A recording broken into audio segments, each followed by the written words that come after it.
Hi guys, welcome to my YouTube channel Venus cricket betting. कैसे हैं आप सब लोग? आई होप सभी अच्छे होंगे। So disclaimer, this game involves an element of financial risk and may be addictive. Please play responsibly and at your own risk. Also this video for only for those country where betting is legal. पहली चीज़ तो भैया, इस game में आर्थिक जोखिम के तत्व शामिल हैं। इसे ना खेलें, खेलें तो अपने रिस्क पे खेलें। दूसरी बात, ये वीडियो सिर्फ उन देशों के लिए है जहाँ पर बैटिंग लीगल है। तो चलिए, आज का हमारा टाइटल है why Telegram punter cannot win in cricket trading part 1। Telegram का पंटर क्रिकेट बैटिंग में क्यों नहीं जीत सकता। आ, देखो, ये स्थिति लगभग 2-3 साल पहले मेरे साथ भी थी और मुझे इस पे काफ़ी सवाल भी आए। तो मैंने इसके ऊपर सोचा कि एक वीडियो बना के डाल दूँ ताकि सबको एक साथ मैसेज मिल जाए। पर्सनली क्या सबको मैसेज करता फिरूँ। तो ये पार्ट 1 है। और ये मत सोचिएगा कि मैं ये बात सभी टेलीग्राम के पंटर के बारे में कह रहा हूँ, नहीं। कुछ एक सेक्शन है स्पेशली जो बहुत ज़्यादा इम्पेशेंट है, यानी कि अधीर है, जिसके अंदर संयम नहीं है। ये मैं उनके बारे में कह रहा हूँ।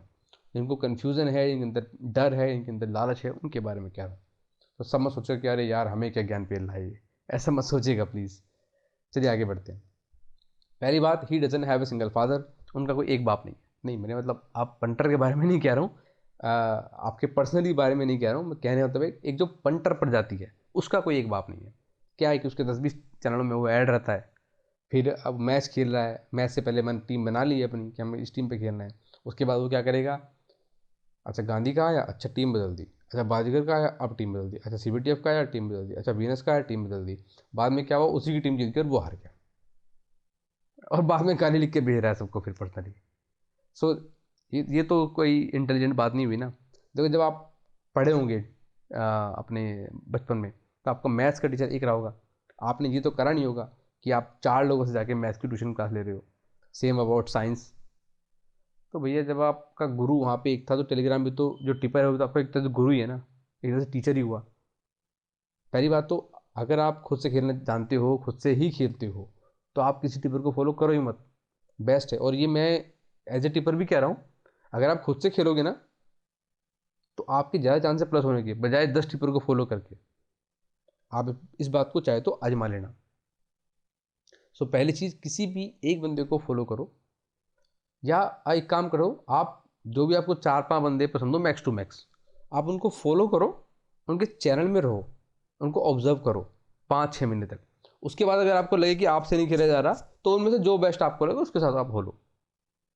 ठीक, 6 महीने में आप तो ऑब्जर्व उसको कर लोगे, हाँ भैया ये बंदा जेन्युइन है, ये बंदा कैसी बेट देता है, क्या ये बंदा पोस्ट डिलीट करता है, क्या ये बंदा पोस्ट को मैनिपुलेट करता है, नहीं करता, ये ठीक है तो मैं इसको फॉलो करूँगा। अदरवाइज आप ये भी कर सकते हैं कि आप चैनल में जितने में रहना रहो, और आप खुद से अगर खेलते हो, तो मैच के टाइम पे टेलीग्राम को कर दो अनइंस्टॉल या लॉग आउट कर दो, ताकि मैच पे आपका फोकस रहे। अब एक ही समय में अगर आप सौदा कर रहे हो, उस टाइम में आप क्रिकेट में आपको देखना होता है कि कितने बैट्समैन बचे हैं, कितने ओवर बचे हैं। आप उसी टाइम भाव देखते हो, ओड्स देखते हो। उसी टाइम पे कभी विक्रम सिंह गांधी का टन, अमित सीबीटीएफ का टन, बाजीगर का टन, मेरा मसीहा विनस का टन आपका बज रहा है। सो ये सब चीज़ें मिलकर आपको कंफ्यूज करेंगी, अल्टीमेटली आपको इससे लॉस होगा।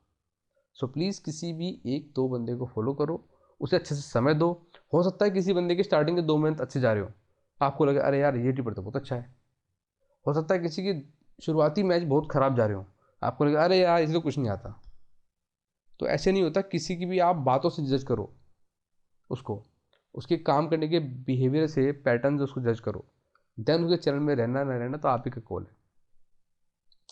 दूसरी चीज़, पेशेंस।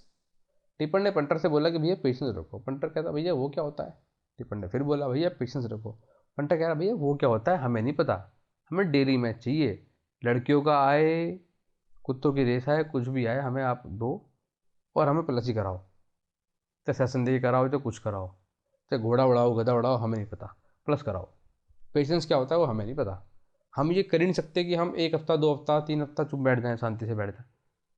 मैच चाहे जो मर्जी है, हमें तो करना ही करना है। अब देखो, मैं भी एज ए आपको बता रहा हूँ, एज ए पंटर, अगर मैं टेलीग्राम की टिपिंग लाइन में नहीं आया होता, तो मैं ये मंथ जो ना पूरा स्किप कर देता, छुट्टी करता। क्योंकि इसके बाद पूरा सीज़न जो है वो हेक्टिक है। आईपीएल है डेली, देन आपका नेटवर्क T20 ब्लास्ट आ जाएगा, देन 100, और फिर तो सीज़न चालू है, सीपीएल सब चालू हो जाएगा, रुकेगा ही नहीं। तो सिर्फ ये मंथ है। आइडियली होना ही चाहिए ये मंथ, तो किसी को कुछ करना ही नहीं चाहिए। अपने परिवार के साथ समय एंजॉय करो, दोस्तों के साथ घूमने निकल जाओ, जो लोग शादीशुदा हैं अपनी वाइफ को लेकर कहीं घूमने निकल जाएं, ठीक है। 10-15 दिन छुट्टी मनाएं, दिमाग को रिलैक्स करें, क्योंकि ये गेम सारा दिमाग का है। पर बंदों में पेशेंस नहीं है, मैं वो चीज़ देखता हूँ। सो पेशेंस एक ऐसी चीज़ है, देखो अगर आपके अंदर नहीं होगी सो आप किसी भी लाइन में सक्सेसफुल नहीं हो सकते। बैटिंग तो खैर बहुत दूर की बात हो गई। मैं बंदों को ये भी देखता हूँ कि अगर वो उनका कोई दिन ऐसा निकल जाए, 6-7 दिन निकल जाए ऐसे जिसमें उनको प्रॉफिट नहीं हुआ हो, तो उन्हें ऐसा लगने लगता है कि उन्हें लॉस हो गया। मैंने ये भी बंदों के अंदर बिहेवियर नोटिस करा है, मुझे सवाल आते हैं तो मैं जानता हूँ चलिए। तो मुझे बड़ी अजीब बात लगी। मेरा उल्टा था। जब मैं अगर मान लो खराब मैच हो, जैसे आज का दिन गया, आज के दिन में सारे मैच स्ट्रेट हुए हैं, और आज के मैच में जो मैंने एंट्री वगैरह दी, सेशन दिए, उनमें मेरे को 10% लॉस हुआ है। मैं एज ए पंटर ट्रेडर ये अपना आपसे ये कहता हूँ कि I have done the good job. मैंने एक अच्छा काम किया है, क्योंकि आज स्टेट मैचेस था फिर भी मेरा 10% पैसा गया, तो मैं तो खुश हूँ। ये आपको समझना पड़ेगा। अगर किस दिन अच्छे मैच बने हैं, आपकी समझ के मैच बने हैं और आप नहीं कमा पाए, तो आपको अफसोस होना चाहिए। ठीक उसी तरह किसी दिन अगर खराब मैचेस हुए और आपका लॉस नहीं हुआ है, तो आपको भगवान का शुक्रिया अदा करना चाहिए, यार बड़ा अच्छा रहा, मेरा लॉस नहीं हुआ। पंटर में ये पेशेंस की भारी कमी है। तीसरी चीज़, फंडामेंटल्स आर वीक। फंडामेंटल्स जिसके वीक होंगे उसके अंदर 3 चीज़ होगी। पहले फियर, दूसरी ग्रीड, तीसरा कन्फ्यूजन। फियर यानी कि डर। अब देखो वैसे डर तो थोड़ा बहुत सभी को लगता है, जो जहाँ पैसा इन्वॉल्व होता है वो थोड़ा बहुत डर तो आएगा ही, आना भी चाहिए। लेकिन इतना नहीं होना चाहिए। जैसे मुझे एक बंदे का भाई का सवाल आया, वो कह रहा भैया मुझे जब बैट लगा देता हूँ मुझे डर ये लगता है कि भाव आएगा कि नहीं आएगा। देखो मेरे भाई, अगर इतना डर है तो आपको ये काम नहीं करना चाहिए, क्योंकि अगर ऐसा होगा तो इसका एडवांटेज बुकी को है। क्योंकि जैसे ही आपका भाव ऊपर आने को होगा, आप फटाफट सौदा काट के भागोगे। सो उससे क्या होगा, जिस दिन आपको देना है पैसा, वो तो देना ही देना है भैया। उस दिन तो आपको बचा सकते नहीं जल्दी से कोई। सबके बुरे दिन आते हैं, उस दिन पैसा लगता है। लेकिन जिस दिन आपको लेना है पैसा, उस दिन भी डर के मारे अगर आप कट्टम पिट्टी मचा दोगे, तो फिर ओवरऑल लॉस में रहना। फिर तो आप यहाँ रह के एक तरह से ना एंटरटेनमेंट टैक्स चुका रहे हो।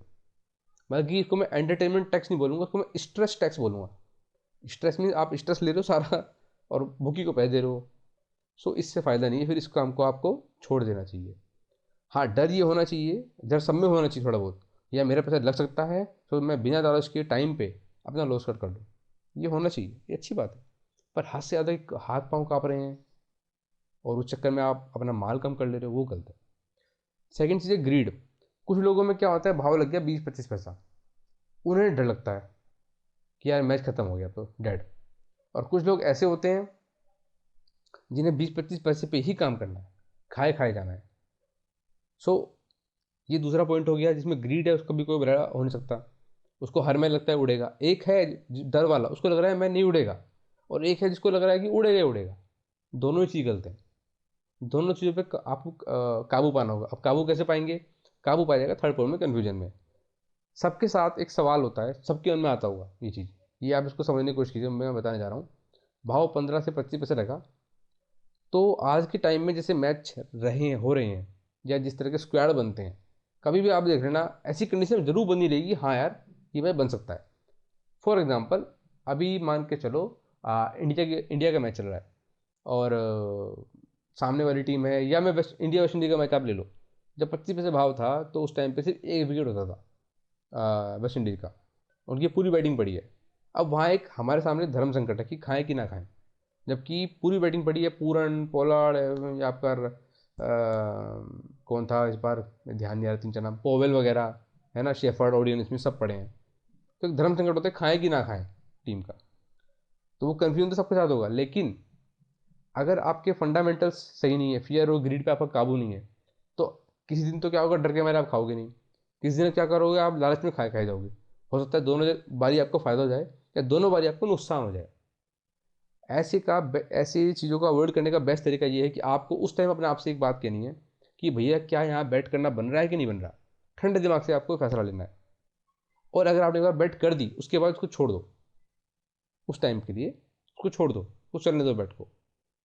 फिर अगर आपको लग रहा है कि नहीं ये गेम मेरे हिसाब से नहीं जा रहा, तो चाहे तो आप एग्जिट कर लो, वो अलग बात होगी। लेकिन अगर आपने एक बार बैट कर दी, सोच समझ के कर दी, तो फिर उसमें आपको डरना नहीं चाहिए। मौका आने पे लॉस कट करना चाहिए, ग्रीड से बचना चाहिए। आपको अपने आप से ये कहना है कि मैंने एक सही डिसीजन लिया है और मैं इस पर बैठूंगा। अब ये उसके बाद हो सकता है वो मैच फेल हो जाए, तो आपको अपने आप को कोसना नहीं है कि यार क्या कर लिया तूने, लॉस कर लिया है ना, तू लालची है ऐसा करके। नहीं, आपने सही डिसीजन लिया था, मैच नहीं बना कोई बात नहीं, क्योंकि सबके साथ होता है। खिलाड़ियों की जगह खेलने तो आप जाओगे नहीं, अब वहाँ पे फिक्सिंग कर लेगा, या अंपायर गलत आउट दे देगा, या अंपायर वाइड नहीं देगा, इस तरह कुछ ऊपर लक वाला फैक्टर होता है। अगर वो चीज़ आपके हाथ में नहीं है, सो उसमें आपको ज़्यादा ब्लेम गेम अपने आप को नहीं करना है। अल्टीमेटली देखो, हम और आप क्या कर सकते हैं, हम एक सही डिसीजन ले सकते हैं, उसके बाद की चीज़ें हमारे हाथ में नहीं है। सो फंडामेंटल्स अपने स्ट्रॉन्ग रखिए, अपने अंदर से डर निकालिए, अपने अंदर से ग्रीड निकालिए, जो दोनों से कन्फ्यूज़न है, क्या डर है और क्या लालच है, इसके कन्फ्यूजन को दूर कीजिए, और वो तभी होगा जब आपके फंडामेंटल स्ट्रॉन्ग होंगे। अच्छा, ये मेरा गाइस, ये मेरा चैनल का लिंक है, इसमें टेलीग्राम, ट्विटर और यूट्यूब सबके लिंक हैं। आपसे रिक्वेस्ट है, प्लीज़ इन्हीं लिंक्स पे क्लिक करके मुझ तक आइएगा। मेरा यूज़र नेम भी है @askvenus, यहाँ पे आप मुझे मैसेज कर सकते हैं टेलीग्राम पे। अच्छा, कुछ टॉपिक हैं जो मैं नेक्स्ट पार्ट में कवर करूँगा। पंटर जो है ना, वो कुछ भ्रम में, कुछ झूठे चक्करों में फंसा हुआ है। क्या क्या है, एक तो है मार्केट लोड, इसके ऊपर मैं अगली डालूंगा वीडियो में, हालांकि एक डाल चुका हूँ पहले भी, लेकिन एक और जो अभी रिसेंट कुछ मैचेस का एग्जांपल लेके आऊँगा, उसमें बताऊंगा कि मार्केट लोड से बड़ा सियाप्पा कुछ नहीं है, मतलब ठीक है, ये बोगस थ्योरी नंबर की। थर्ड सेकंड पॉइंट है रिपोर्ट। रिपोर्ट भाई, रिपोर्ट होती है भाई, मुझे बता दो, अगर रिपोर्ट होती है तो जाहिर सी बात है वो फिक्सिंग वाली रिपोर्ट होगी ना। तो भाई वो साल में 100 बार गलत क्यों होती है, वो अपडेट जो है वो 100 बार गलत क्यों होती है। एक आधी बार चलो हो जाए, मान लेते हैं कि खिलाड़ी ने पैसे लेके मना कर दिया, या सेटिंग बात बन नहीं पाई, साल में 2-4 बार हो जाए बात में आती है, 100 बार तो रिपोर्ट फेल हो जाती है। तो भाई रिपोर्ट कैसी होती है, हमें तो पता नहीं यार। तीसरा पॉइंट है जैकपॉट। पंटर को जो जैकपॉट जैकपॉट दिखता है, और जैकपॉट तो उसके हाथ लगते नहीं कुछ और ही लगता है बस। तो इन सब वीडियो को मैं कवर करूँगा इसके नेक्स्ट पार्ट में। फिलहाल के लिए आपसे रिक्वेस्ट करूँगा कि इस वीडियो को please like, share and subscribe कर दें, और आपको पसंद आया हो या ना आया हो, दोनों कमेंट आप ज़रूर करें। Thank you guys.